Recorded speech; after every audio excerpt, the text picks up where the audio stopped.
Let's see. All right.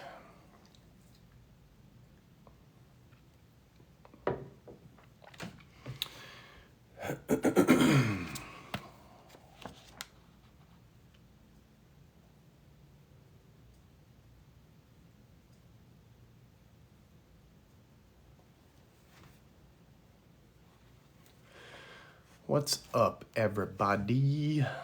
What's up, Bustin? What's up, Soren? What's happening? I'm in some serious pain tonight. Got a dry socket back here. Yeah, you should be at. Oh, is this a different account, Soren? Maybe, I don't know. What's up, Bustin? It's gonna be a quick live. Just a quick live. Ex-Christian, yes. Yeah, ex-Christian, ex-pastor. If you want to call it that. I just don't believe. So, of course that would be, they would label me ex-Christian. I would just say, I just don't believe. It's not true. None of it's true. So there's no reason to believe it.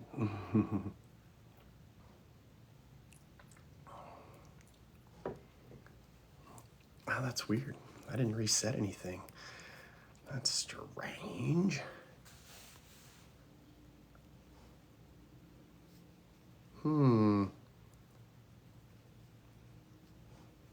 That's weird. That's weird.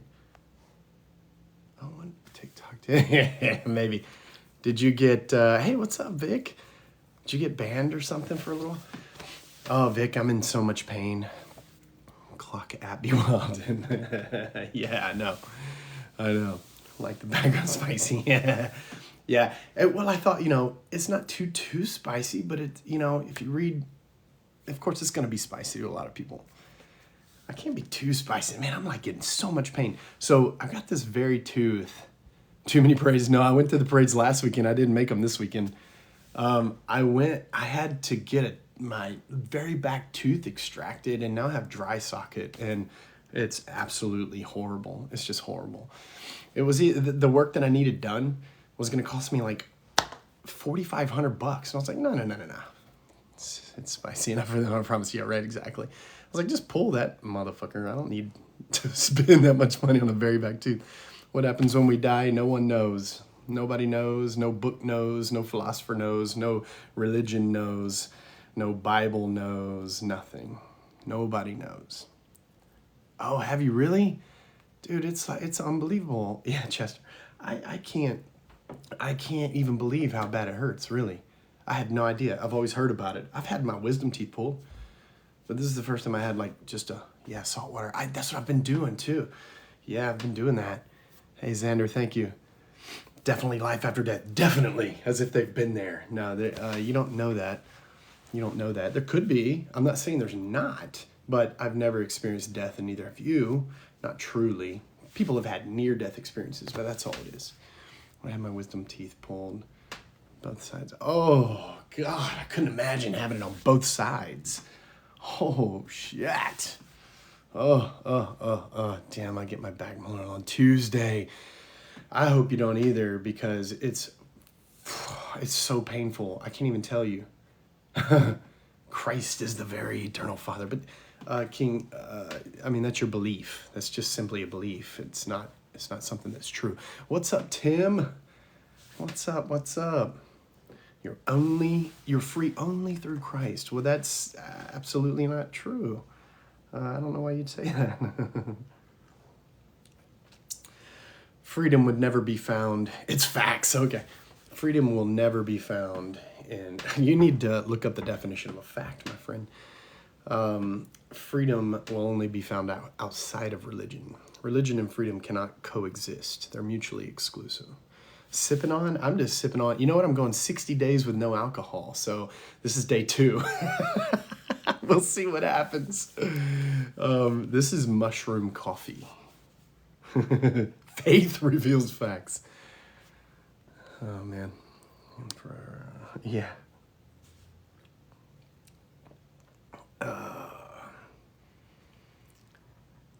Thank you, Vic. Definitely not putting up BS tonight. No, I'm hurting too bad. I'm just going to be... Faith also divides nations, right? It divides people. That's right, exactly. it doesn't reveal truth. Faith is just a guessing game. Faith is blind. I mean, the way you mean it. True faith would be letting go of all that stuff and just trusting life, trusting existence, trusting yourself, and trusting yourself as existence. But, Jet, what's up, my friend? Faith, I mean, you're saying faith reveals fact and reveals truth. That's absolutely not true. That's the opposite of faith. You're talking about your belief. You think belief. Thank you, my friend. You think your belief is true. But it's not. It's just belief. It's ancient fiction. It's human beings. You're trusting human beings. We're all one. That's all you need to know. Exactly. That's exactly right. Oh, thank you for the roses, my friends. We evolved well. Thanks for the roses. 10,000 people saw me at Waffle House. Saying you don't need a God is making yourself your own God. Whatever you want to call it. I mean, if that's your opinion of what I'm saying, if that's what it means to you. But me saying you don't need a God is saying that you feel like you have to have a God to exist, to be a good person, to be motivated, to have purpose, to have meaning, and none of that is true. None of that is true. I don't need a God. I have life. I have existence. In fact, I am existence. There's no difference. There's no separation between me and existence. And there isn't some separation between me and some God out there. That just doesn't exist. That's imagination. You're trusting the words of ancient human beings who were operating in their own historical context that you have no clue, you have no idea what that historical context was like. And they're just trying to figure things out. And you're trusting their words, their belief. You can't have peace without Christ. Well, that's absolutely false because I'm living proof that you can. And not only can you, but you will outside of religion. Religion, Jesus, religion, Christianity, the Bible, Judaism, Islam, all of those are mutually exclusive with true peace. You can't have peace if you are religious. They're mutually exclusive. And to claim that you do means that you don't know what true peace is. You haven't experienced peace. You think you have peace inside of religion, but you don't. You're programmed. You have these beliefs that you're hanging on to. Thanks for bringing us along for the Mardi Gras. Yeah, man, for sure. It was a great time. That was last weekend. And Mardi Gras is happening right now too. I'm in too much pain, man. I've got a dry socket right here, and it hurts so bad. It hurts so bad. This is kind of helping keep my mind off of it, so.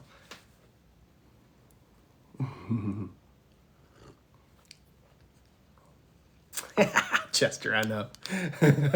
A lot of people say that. That's awesome. Personal relationship with God. How do you have a personal relationship with God when you've never seen him, heard him? You can't have a personal relationship with something that is not there, that doesn't exist. When people say that, I know what you mean by it because I used to say it too. But you can't have a personal, you're saying personal. What is personal? You're saying a person, there's a person there, and you have a relationship with that person, and you can touch them and hear them and see them. You relate to them, and you don't. It's pure fiction. What's up, Tasha? It's pure fiction. It's imagination.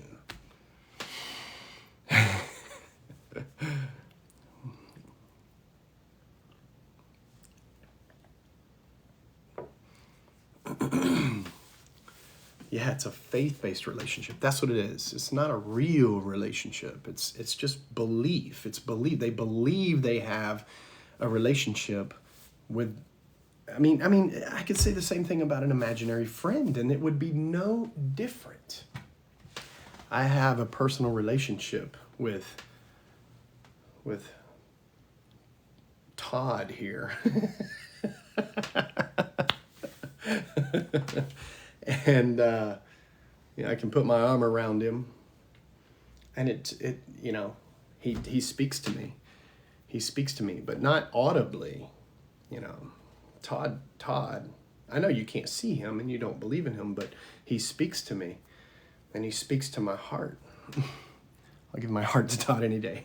And I'm not making fun of you. I'm just trying to give you an analogy that isn't, it's a real analogy. It's the same thing. I can say the same thing about an imaginary friend. I mean, the exact same thing. And I could say the same thing about it, and you don't even recognize that that's exactly what you're doing.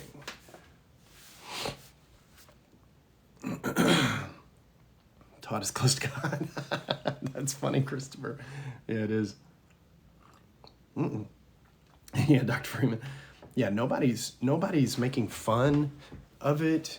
No one's making fun. I'm not making fun of it. I'm trying to give you an analogy that is a real analogy. I mean, saying I have a personal relationship with Jesus is no different than saying I have a personal relationship with an imaginary friend that I believe in. I could really believe that I have an imaginary friend and have a personal relationship with that friend, and it's no different. There is no Jesus there to have a personal relationship with. You don't have this personal relationship that you speak of because you can't speak to them. You can't see them. You can't touch them.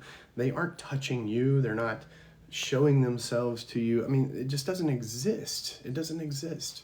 I've been there though. I know what you mean, Todd.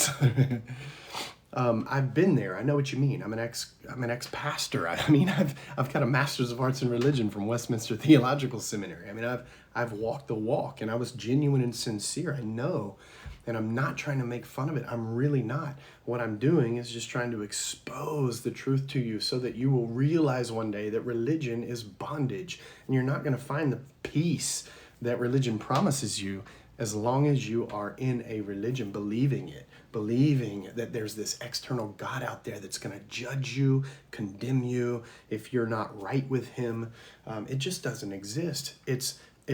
Yeah, all they have is fear mongering. Right? I'm trying to set you free from that fear mongering. And I don't fear God. Yeah, you do. You do. You do. And you can't question. You can't actually think about things outside of your religion. Hey, thank you, Larry. Because it's too scary for you. It's too scary for you. The threat is too real for you. What if? What if there is a hell? And there's not. There's not a hell. Hell doesn't exist. Gehenna was a real place outside of the walls of Jerusalem. The Valley of Hinnom. It's known. That was an analogy to describe what was happening to the Jews in the first century when Rome destroyed Jerusalem. That's what hell is. There is no hell. No one's ever been there. There's no proof of it. There's no evidence of it. It is imaginary. It doesn't exist. You have nothing to fear. And as long as you fear that hell is there, it's not opinion. How am I speaking opinion? Have you been there? Can you show me hell? Can you open up the window and let me look into it? No, you can't, because it doesn't exist. You believe that there is a hell because you believe the words of ancient human beings. You believe their belief. That's it. That's all you have. You're believing other people's beliefs. And you're taking their word for it, that there's a hell. Do you realize how out there that is? That these people, that you have no idea what kind of world they were living in, you're so separated from their historical context, and you believe what they're telling you, what they've written. In fact, you're misinterpreting it. There is no hell at all, even in the Bible. But you are believing these words of these ancient human beings in their own historical context, and they're just simply writing their beliefs. And what they wrote down was story after story after story, changed and morphing, because the New Testament wasn't written near around the time of Jesus. So, that's what I forgot to do, is put my website on my background. I normally have my website. If you want to read about these things, you can go to rickquestionsthings.com. Excuse me, rickquestionsthings.com. And I've written about all these things. You can read about why I'm no longer a Christian, but I also write about other stuff as well, not just that. I work through all kinds of stuff and write about all kinds of things. Wade is the goat. How you doing?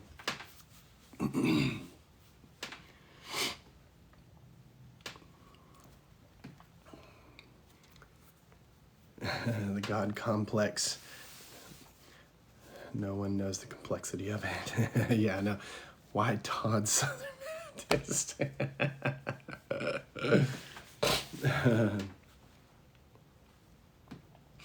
Yeah, it's just not true. And I've walked that walk. I know, I've been there. I've got a master's of arts in religion. From Westminster, I've studied Hebrew, I've studied Greek, I've translated more scriptures than most Christians have even read. Christians who claim it's the Word of God and they don't even read it, right? It's not true. None of it's true. And the only reason I'm telling you this is to set you free from its bondage. You don't have to be in the bondage of religion anymore. We are in the year 2024, and you are still believing the words, the beliefs of ancient people, so separated, so far removed, in a totally different socio-political climate and the chaos of the times. That historical context you're so far removed from, and you believe their beliefs. I mean, think about that just for a moment. Just really think about it. Open your mind for once in your life and come to terms and come to grips with that. It's wild. It's wild that we're still hanging on so tightly to those beliefs of those people. It's wild.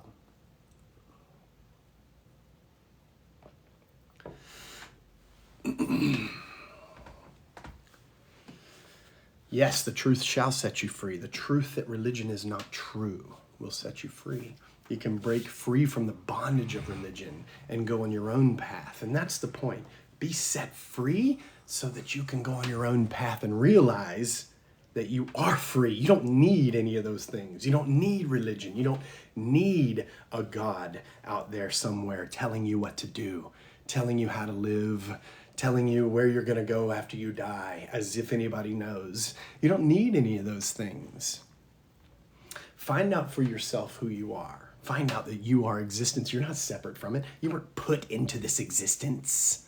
You are this existence. You're not separate from it. There's no separate God out there that has created you. You are the universe. You're not separate from it.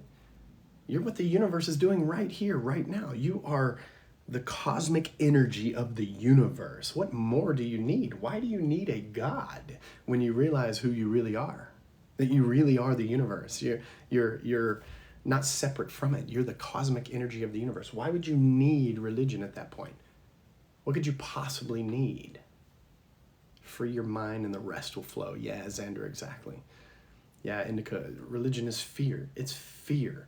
And once you break free from it, then you can go on your own path. And you'll never, religion has all these carrots that they dangle in front of you, which makes you the donkey, right? So you're trying to catch this carrot in your mouth, whether it's eternal life or peace or wealth, prosperity, if you're the prosperity gospel type, or whatever it is. You're trying to get this carrot in your mouth with your teeth, and you're never going to get it because religion is constantly just dangling it in front of you, and they're riding on your back. You're the reason religion exists, right? I mean, you're paying the pastors, you're paying the preachers, you're giving money so that this business can continue. So of course they're going to keep dangling the carrot in front of you so that you never catch it. Because if you ever caught it, well, then you wouldn't need to pay them anymore, right? You'd be healed. You'd have peace, but you can't because religion can never deliver what it promises. It will never deliver it. Thank you, Xander.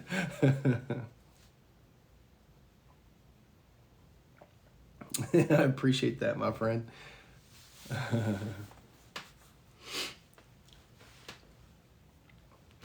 So you'll never... Yeah, people are so brainwashed, they're programmed. You'll never catch that carrot. They need you to keep chasing that carrot. Don't let them catch the carrot because then our money stops, our business ceases to exist. And you don't need that. You don't need any of that. In fact, it's harming you. You can't get the things you think you need when you're a part of it, because it's never going to deliver.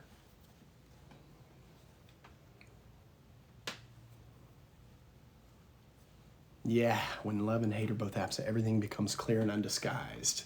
That's right. Amazing when people don't cry. You was never a real Christian, right?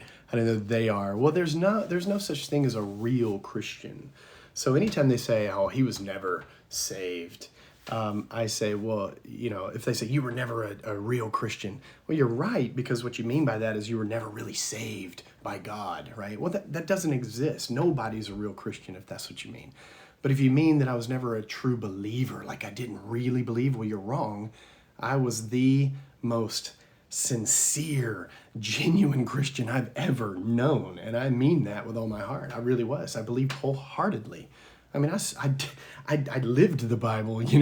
I sold my possessions and I moved off in faith, and I went to seminary and I became a pastor, and I lived by faith, and I wasn't a big business type pastor. I just wanted to serve Jesus and be like Jesus. That's what I wanted. That was my life. That was my goal. That was all I wanted. And intellectually, I worked my way out of the faith, and I couldn't believe anymore once I did that. So I was a true Christian, if you mean by that, did I really believe? Yeah, absolutely. But if you mean I wasn't a true Christian because I wasn't miraculously regenerated or reborn from God or anything like that, well, you're right, and neither are you. No one is. That God doesn't exist. So you can't have this regeneration miraculous experience when it doesn't even exist. So there is no true Christian on the face of this earth. Nobody's a true Christian, if you mean by that a regeneration miraculous event. Right, exactly, yeah. It just doesn't exist. So nobody's a true Christian. What if you're wrong? I'm not. But you could play the what if game about anything and any God that you want, right? So what if you're wrong about Allah or Zeus or any of the thousands of other gods that you just happen not to believe in because you were born here, or in a Western country, or you weren't born in maybe an Islamic territory, or even a Hindu. I mean, you'd be Hindu if you were born in many of the places in India. That's what you would be. If you were born in Afghanistan, you'd be a Muslim, but you happen to be born in a place where Christianity took hold of you, and that's why you believe it. And so you could play the what if game on thousands of different gods, and it doesn't change the fact that where is this God? Where are any of those gods? They don't exist. They can't show up. They can't speak. They're mute. They're silent. They're powerless. And I'm just telling you the truth. I'm here telling you the truth, and I'm challenging your gods by doing that. And I'm showing you that they're mute. They're challenged. They're powerless. They can be challenged, and they'll never show up because they're not there to show up. And I'm showing you right here on this live in front of 144 people. These gods aren't there. They don't exist. Come on down and show us. Or are you mute? Look, 142 people are seeing no God appear. It's just not going to happen. And you could say anything you want. You can challenge any of the gods that you want to, and you will see that they will never, ever respond. They will never show up. You can say anything you want to them. And people go, well, you just wait, because they don't work like that. It's going to be after your life is over. Oh, how convenient. How convenient for them, right? And how convenient for you to be able to say that.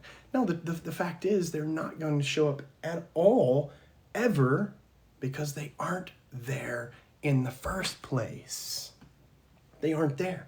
Challenge them, question them, do anything you want. I've been there. I've believed wholeheartedly, and I'm telling you, I've discovered the truth. And this has been years ago that I worked my way intellectually out.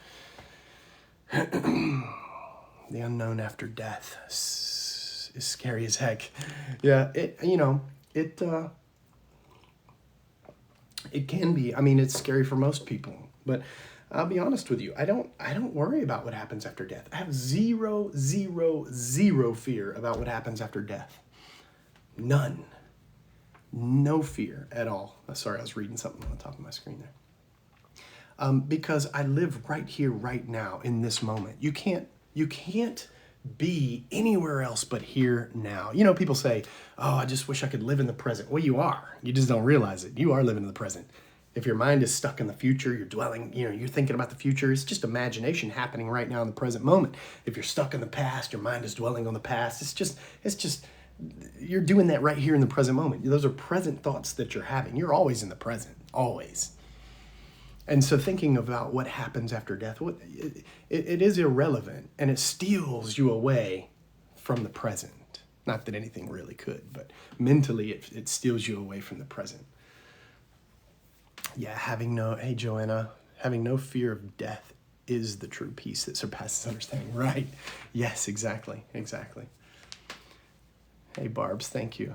Did I see Marion on here? I think I saw a comment from Marion, my friend. My high school buddy. I love Marion. I'm sure we disagree wholeheartedly. Hey, what's up? Good to see you. I just pray this man finds his way. I have found my way. I've found my own way. I'm on my own path. I need no religion. Not anymore. I used to. We disagree, but I love you. Yeah, exactly. And that's what it's about right there, Marion. That's all that matters. That's all that matters.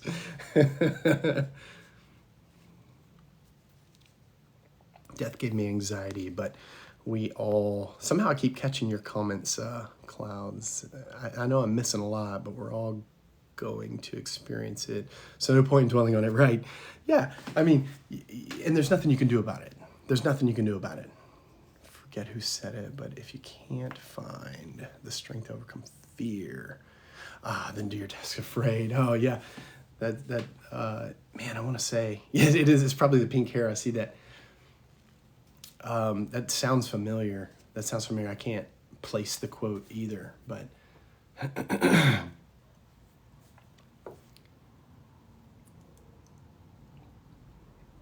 well, this has been good. Three things that we will never agree on as people is race, religion, and politics, and that's why people say don't talk about religion and politics, and yes, probably race too.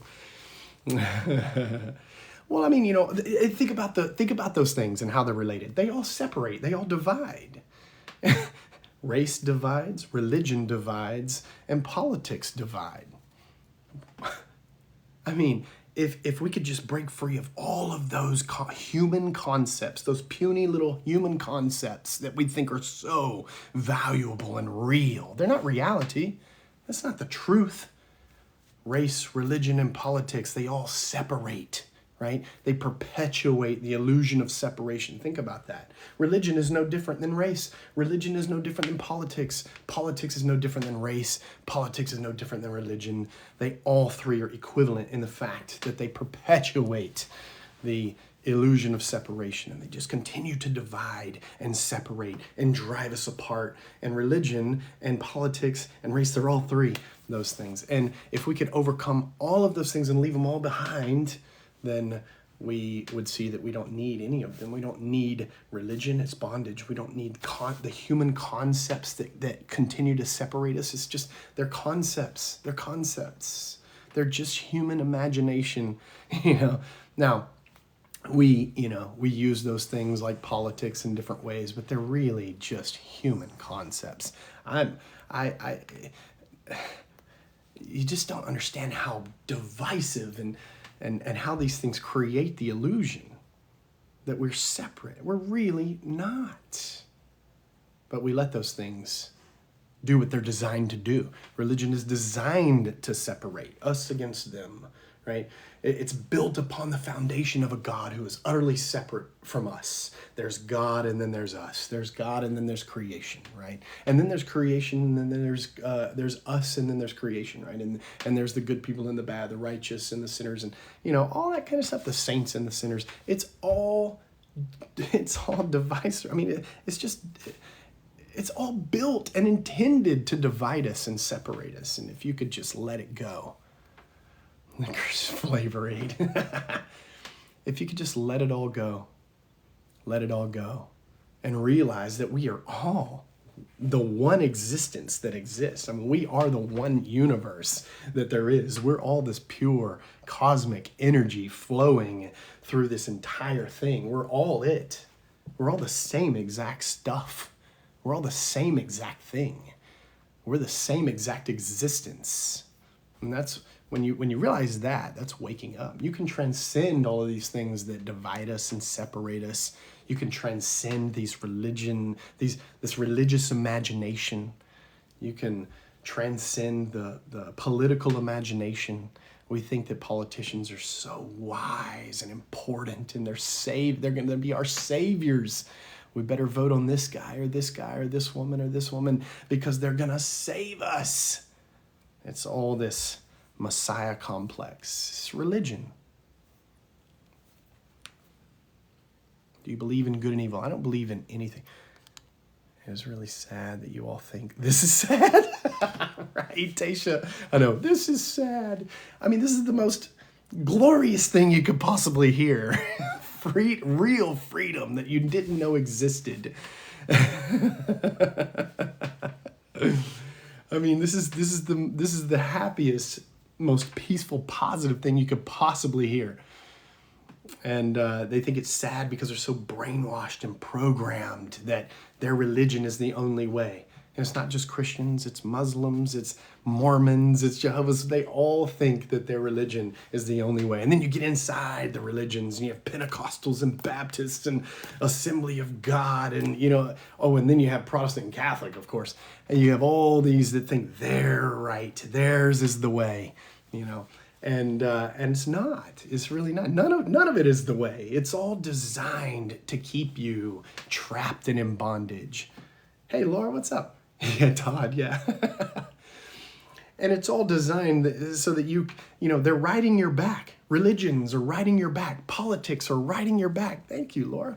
They're riding on your back. You're the ass. You're the donkey. They're dangling the carrots in front of you so that you keep throwing your money at them. Put your money in the plate. Put your money into this party or that party. I mean, it's all designed to keep you in bondage and so that you can continue to feed their business and feed their system so that they can continue to exist.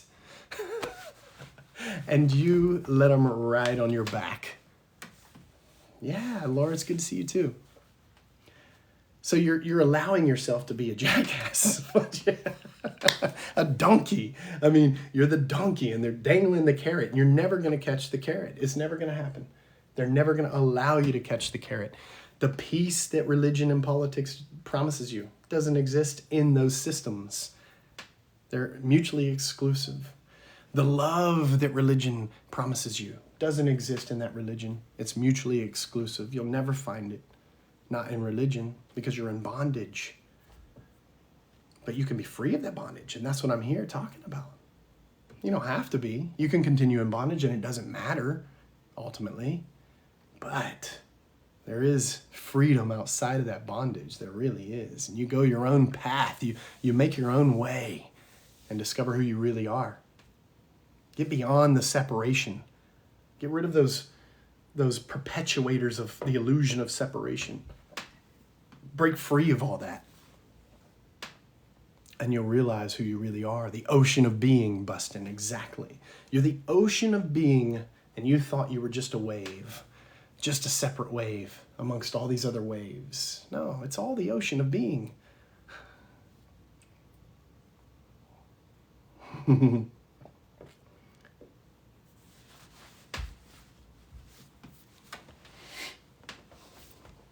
Ray says, why won't you respond to me? Because I haven't seen your comments. Have you not seen that I've been talking? When you come back our way, I'm going to take you to a black church. I've been to some before.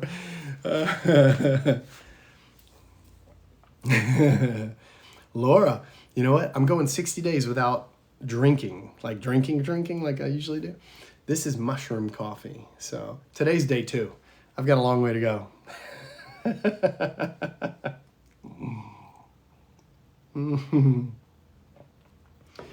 Do you not see the prideful spirit he carries? Listen to that religious language, that religious lingo, like a parrot. Have you tried Jesus? Yes. Yeah, it's mud water type stuff. Yeah, Dawson. Yeah, exactly. I have a master's of arts in religion. I was a pastor. Yes, of course I've tried. Jesus. Yeah, you should really educate yourself. I have been there and done that, my friend, and I educated myself right out of Christianity. Educated myself right out of religion. That's how I discovered it wasn't true. I actually educated myself. I intellectually discovered that it isn't true. Thank you, May. Same, Laura, exactly. I know I'm missing a ton of comments. I'm sorry. I'm going to try to do better. My friend Christopher, he's got the best refreshing energy. Thank you, Tim. I love you, my friend. Hey, Christopher. Thank you. Good to see you. Thank you, Xander. I appreciate that. Thank you. Thank you. What does that say? Team bracelet. Hello, Todd. Christopher. Yeah, the other Christopher. Spiritual beings come as physical beings required to make an infinite decision with a finite mind, right? Yeah, exactly. You look like King Solomon. I'm actually in a lot of pain tonight. I have a dry socket in a very back tooth. It was either pay $5,000 or get it pulled, and I was like, I don't need that. But this has helped keep my mind off of it, which is a good thing. Jesus is king always, but Jesus doesn't exist. How can he be king? He stores the people. Yeah. I have, Xander. Yeah, definitely. I've got some stories myself. But I'm not going to mention it here. Yeah, Dawson. It's horrible, isn't it? Oh my gosh. It's horrible. I had no idea how horrible it was until now. I've always heard about it. Yeah, Laura, yeah, you should get some. I like it. It's pretty good. I just put some creamer in it too. That tastes really good. That'll wake anybody up. Yeah, Xander. Yeah, just put that together. Yes, right, exactly.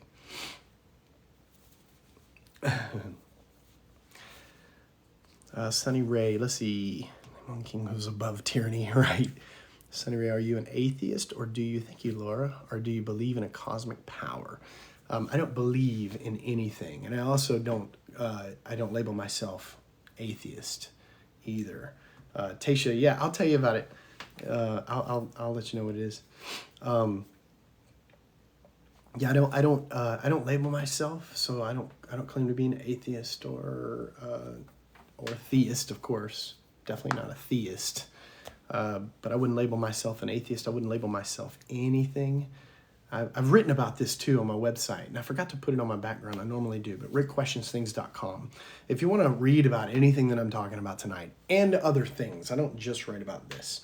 I also have a new page on rickquestionsthings.com. It's called Ask Rick. And so if you go there and you click on Ask Rick, you can actually submit a question. And I want to start, I haven't done it yet, but you're just Rick, yeah. I haven't done it yet, but I want to create some video responses to questions that I received through the website as well. So, fear of God is wisdom, your poor lost soul. Come on, man. I mean, do you really feel the need to say that? What do you think that's going to do? Come on. Say something good, like a self-determination. Oh, yeah, I was answering that question that you asked, wasn't I? So, no, I mean, the thing is, there is only existence, and I am that existence, and so are you. We are this existence. We're not separate. See, we think of ourselves as separate from existence, right? And therefore, we create these imaginary deities, or these anything external to explain us, right? Being separate from existence, and we're not. Yes, there are those. Thank you, Christopher. Yeah, I love those. I never get to see those.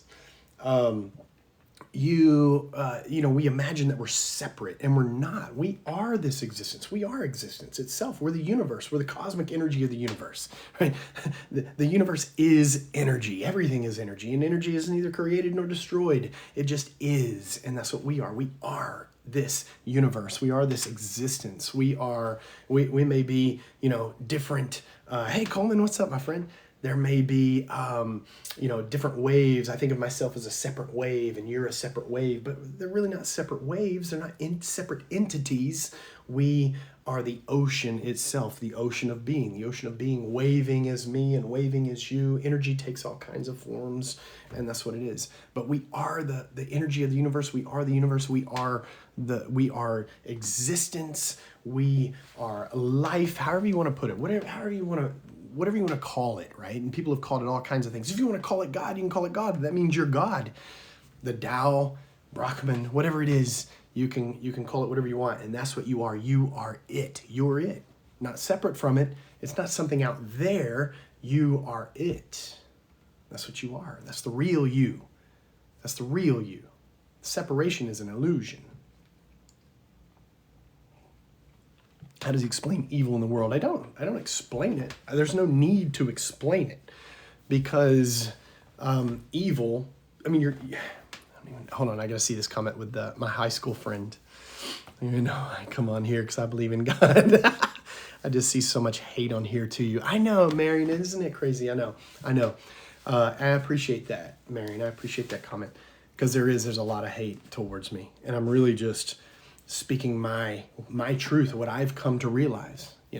And here's what I always tell people: if you don't like it, you don't have to be hateful or mean. Just scroll on past. I promise you, there are 10,000 other lives out there. And out of those 10,000 other lives, probably 9,000 of those are Christians that are talking about Jesus. You know what I mean? So, and I tell people that all the time. And for some reason, they spew the hate. So how do I explain evil in the world? I don't explain evil. Because evil...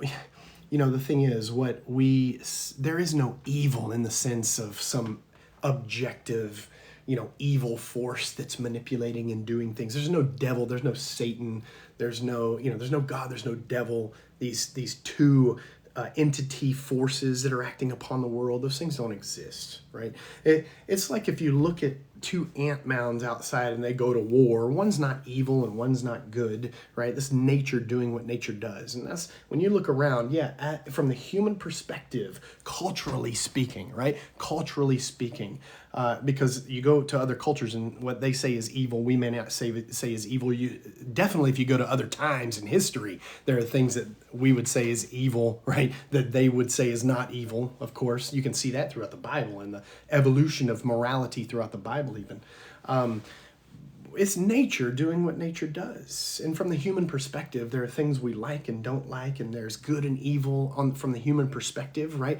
Based on the times and cultures in which we have found ourselves, in which we've, our environment that we've been brought up in. But there's no actual evil entity force that is acting on the world. That doesn't exist. There's no us and them. That is just another human concept that we're laying on top of what's happening in the world. We're just laying that over against it. And it just doesn't exist. Not really, like on the objective level. That doesn't exist. Because of morality and these ideas of good and evil and right and wrong, it's all culturally relative and historically relative. It's all relative. Absolutely relative. There's nothing objective and universal about any of it. You can see it changing over time. I mean, like I said, even in the Bible, you have morality evolving throughout the Bible. You can watch it take place when you read it. And I've read the Bible so many times. I've translated more Bible than most Christians have read. You can see it morphing and evolving. And especially today, Christians today would look at some of the atrocities of the Old Testament and go, well, it must have been okay because God commanded it, but because they're so uncomfortable with it. Well, the fact is, those are different times. Those are different historical contexts. And so it's morally relative. Those morals are relative. Those stories are based on, they're just stories. They're not facts. They're based on the times in which they were imagined.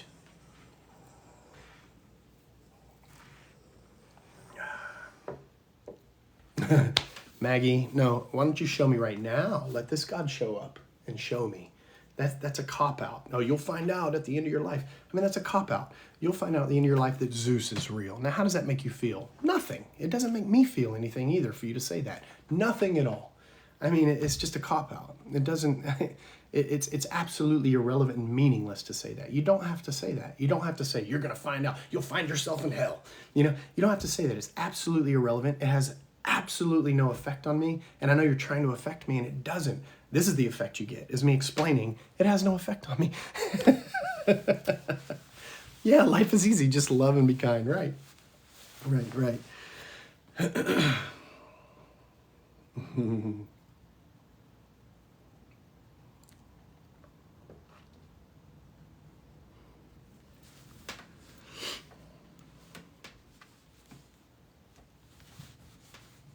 Some of the things are funny that I see, though, for real. I'm not going to make fun of them, but thank you, Doopster. It does make me laugh inside.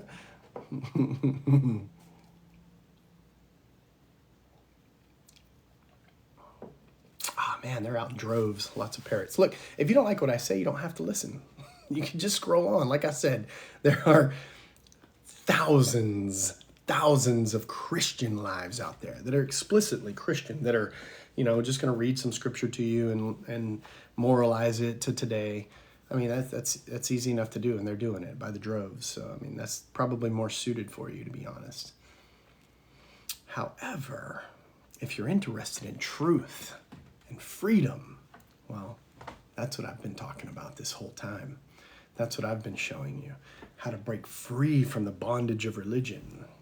How to discover that you really are free already. You just don't realize it because religion has you in its grips, has you in its chains. Yeah, people don't want to know the truth. That's right. That's true. Yeah, praying. Yeah.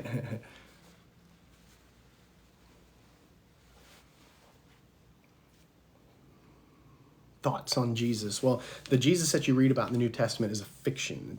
That Jesus doesn't exist. Hey, Skyhawk, whether there was a Jesus figure, a guy that these stories may have been based on, hit or miss. Nobody really knows. Some people fight tooth and nail that there is this actual Jesus guy, and other people fight tooth and nail that there was never, that the whole thing's a fiction. But what you read about Jesus in the New Testament is absolute fiction. That Jesus doesn't exist. There were no miracles, there's no resurrection and all that kind of stuff.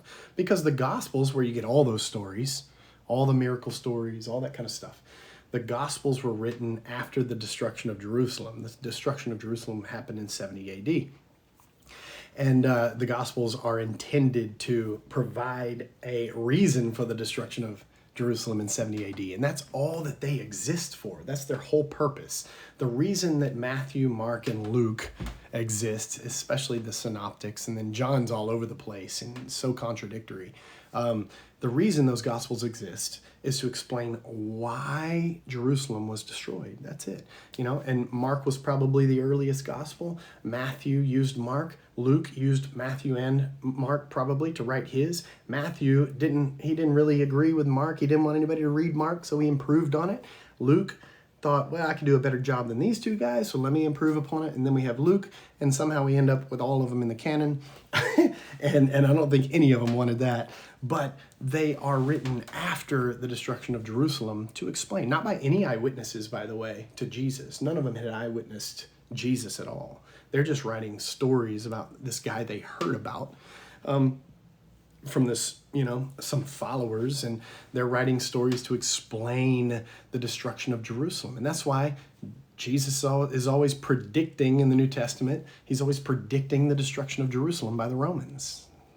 That's why, because they're trying to explain, why would God allow Jerusalem to be destroyed? Why would he allow the Romans to come in and destroy the temple? Well, that's what the New Testament is all about. That's it. That's all it is. And so all these people that are waiting for Jesus to come back, all these people who are believing that Jesus is going to come back, they're waiting in vain. It's never going to happen. There's a reason we're in 2024 and everyone has always thought, oh, he's coming soon. He's coming soon. He's coming. We're always in the end times. We're always in the end times. Everybody always thinks we're in the end times.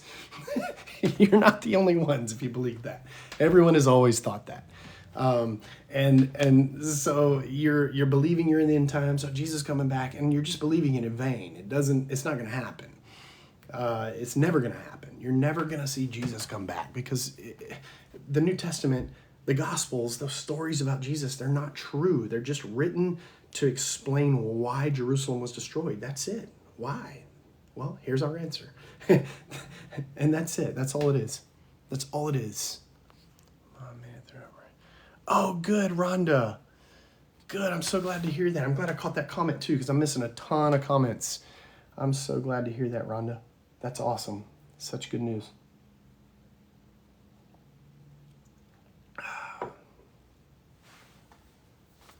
Instant follow. Thank you.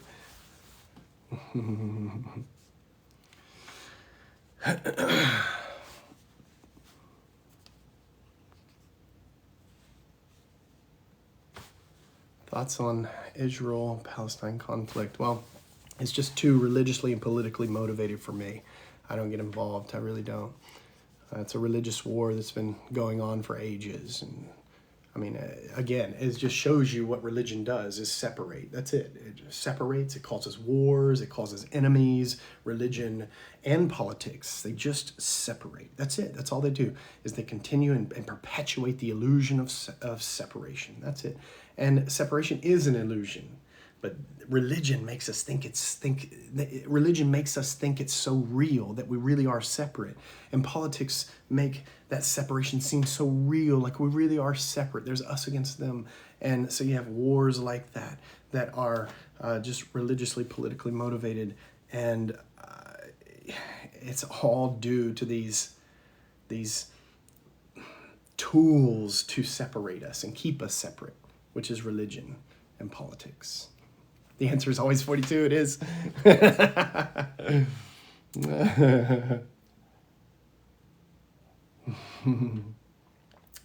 answer to the universe, the meaning of life, and everything. How's it? I used to quote that all the time.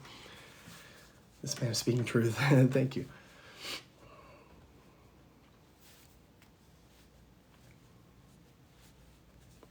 I normally go live. Oh, by the way, go to rickquestionsthings.com. I write about all these things. I also have an Ask Rick page that you can submit a question, and I haven't done it yet, but I just launched it, and I want to start making video responses to questions that are submitted through my website, rickquestionsthings.com.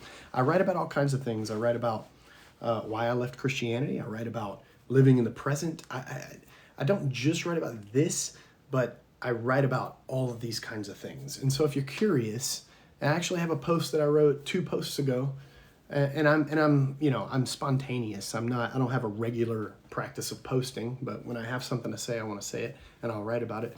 But 2 posts ago, I wrote a post called Why I Am No Longer a Christian, because I get asked all the time. And so I wrote about that. If you're interested, you can go to rickquestionsthings.com, which I normally have right there, and I just forgot to put it on the background. Aren't you wearing a Nikola? I don't have one. I don't have a Tesla shirt. I do have an Einstein shirt.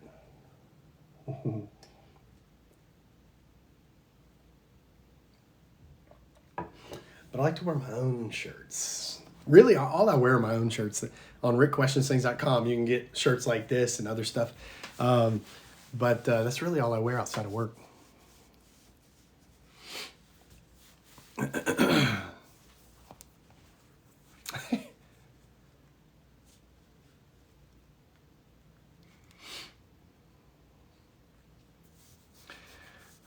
Oh, there we go. I was going to say, I was just about to say, I'm not going to constantly respond to the same old comments over and over and over. But here's a new one. How did your family react to your deconversion? Right. Not well. Not well. And it was over 10 years ago, right, that I left Christianity. I left ministry because I was a pastor. I have a Master's of Arts in Religion from Westminster Theological Seminary. I learned Hebrew. I learned Greek. I did it all. I was a true believer. I believed wholeheartedly. I always say I was the most genuine and sincere believer Christian that I've ever known. So when I did leave, though, because I intellectually worked my way out of Christianity, and I've written about that on rickquestionsthings.com as well, so you can read about that intellectual departure. There's a post called Reasons for Departure. There's a post called Why I'm No Longer a Christian. But no, they didn't react very well at all. And it still hurts them. I mean, to this day, my parents, my dad is Presbyterian, my mom's Church of Christ. Everybody in my family is a Christian, right? So it was hard. It was hard on them. But, I always explain it like this. I mean, what do you expect me to do? I intellectually worked my way out of Christianity, right? I couldn't believe it anymore because intellectually I knew it wasn't true. I knew it wasn't true. I know Christianity isn't true. So I worked my way out of it intellectually. And it's like this. This is my analogy. People have heard it before 1,000 times. It's like walking into a dark room, stepping on a rope, and believing it's a snake. So you step on this rope, you're like, oh my God, I just stepped on a snake. You get scared, you run over, you turn on the light, and you look, and it's not a snake, it's a rope, right? There's nothing you can ever do to make yourself really believe that rope is a snake ever again. It'll never happen again. You've been enlightened, the lights come on, you know intellectually that rope is not a snake, that it's actually a rope, and you can never believe that it's a snake again. Well, the same thing happened with me in Christianity. Once I intellectually knew that Christianity isn't true, Jesus isn't coming back, there is no hell, this God doesn't exist, and also no other of these gods that all these people believe in, none of them exist, I could never believe it again because I discovered the truth about it. And so I stepped on the rope. I believed it was a snake at one time wholeheartedly, but I turned the light on. Intellectually, I was enlightened.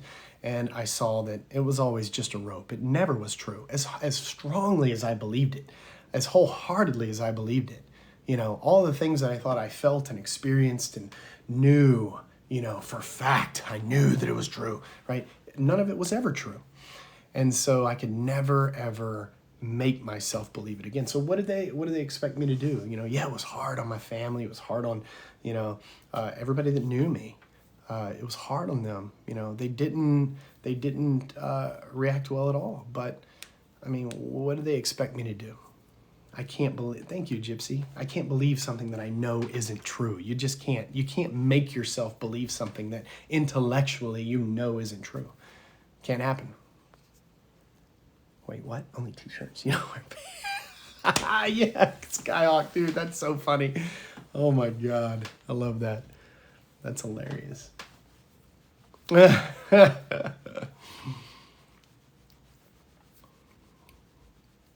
you married before or after? I was married during when I discovered, right? When I discovered that Christianity wasn't true.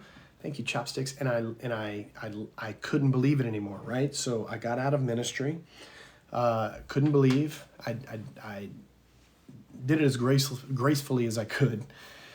I didn't announce it from the pulpit that I didn't believe anymore or anything like that. Because I was going through an existential crisis, Well, that marriage didn't last because it was just too much of an existential crisis for, to be honest, for her, and it was a painful process. The whole thing was painful, very painful, I'm not gonna lie.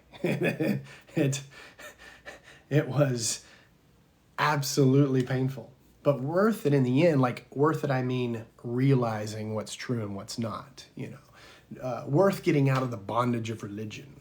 So, but I am married now, and my wife now, she's not a believer by any means. I don't think she would label herself either. She just kind of is as well.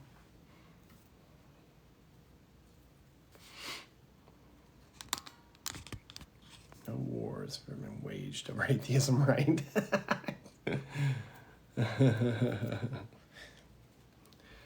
Bro, you don't even know what's true. The only way to be. Right, yeah. Just be. Just live. Just be. You don't need anything else. You don't need a God. You don't need religion. You don't need any of that. It's absolutely unnecessary and absolutely irrelevant.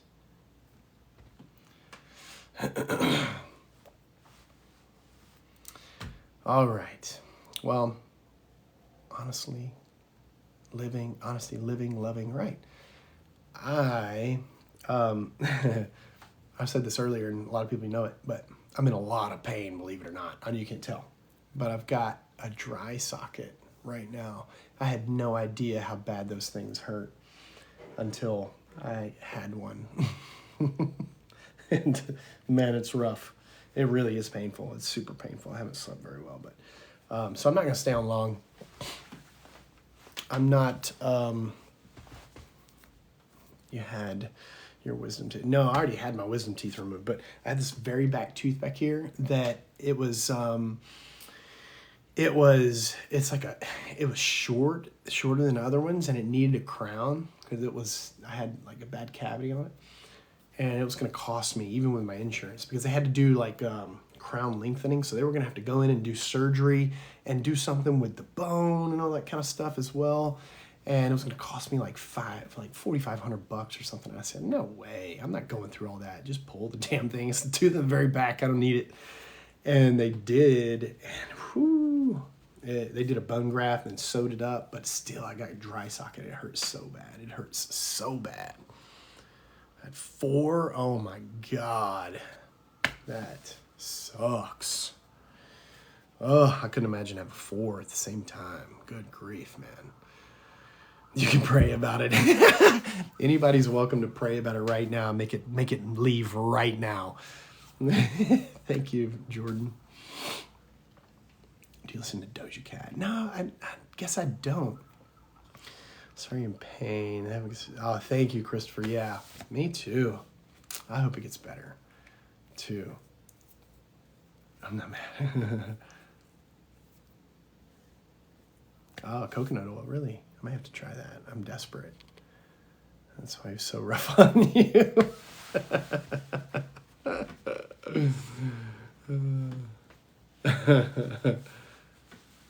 Too many Taylor Swift.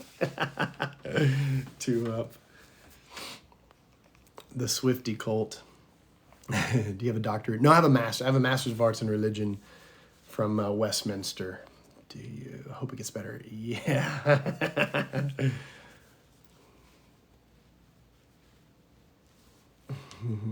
I am Taylor Swift.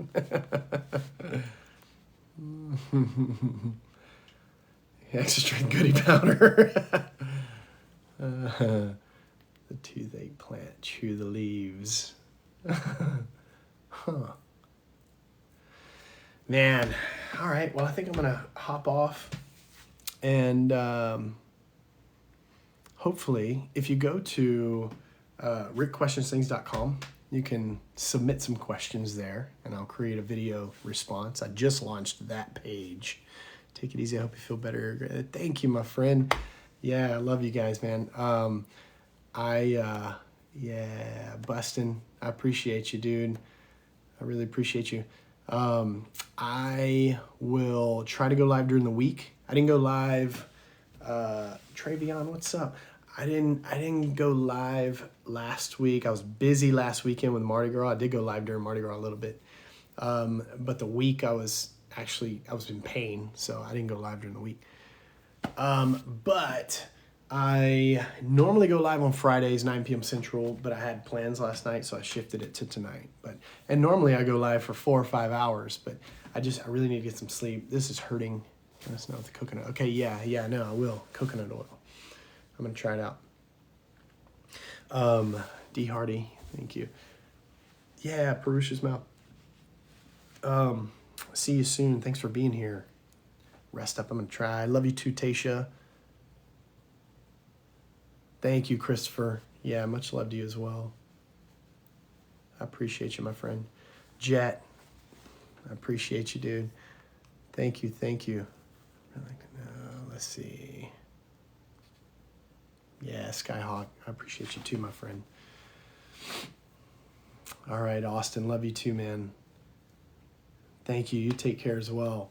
So, if you don't follow me. Go check out rickquestionsthings.com. Read what I've written. See if you find it interesting. Interact with me. Also, submit a question. If you go to rickquestionsthings.com, click Ask Rick. I just launched it. I'd like to start creating some video responses and putting those on my YouTube account because I don't have any videos there except some lives. And then I'll post them on the site as well and email you and let you know that I've answered. I'll try to get videos done within 1 to 3 days, depending on the question and how many have asked. So, all All right. Well, I love you guys very much. I appreciate you for being here in my pain and suffering. But it was worth it. I love it. It kept my mind off of it. So, all right. I love you guys. Go to rickquestionsthings.com. Let me know what you think, and I will see you all soon. Thank you, Christopher. I love you guys. Good night.